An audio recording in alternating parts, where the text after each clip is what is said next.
भटली गोष्ठी स्वास्थ्य केन्द्र रे रोगी कल्याण समितिर बैठक जोगदेले भटली विधायक।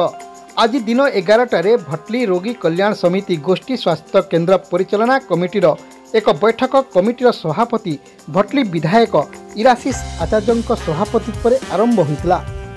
एथिरे भटली ब्लॉक पंचायत समिति अध्यक्ष नित्यानंद प्रधान, भटली गोष्ठी स्वास्थ्य केन्द्र मुख्य doctor Pranab Panigrahi, doctor Chandrabhanu Mahali, doctor Debashish Biswal, AYUSH doctor Ritesh Sahu, BPM Jayaprakash Pradhan, PHEO Jhasketan Dharai, BM Alok Biswal, BDM Durga Prasad Mahatam, RWSS assistant engineer Madhusmita Behera, CDPO Sharendri Mahanand, ABEO Ritarani Tripathy, CRCC Sushant Suna, विधायक मनोनीत सभ्य अक्षय नायक, शांति प्रधान, नित्यानंद महापात्र, मनीष अग्रवाल, एनजीओ प्रतिनिधि माधव प्रसाद साहू प्रमुख उपस्थित थिले।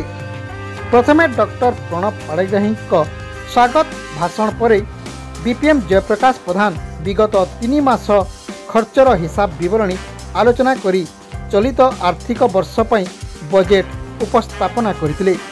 शेषरे झस्केतन धराई धन्यवाद अर्पण करथिले।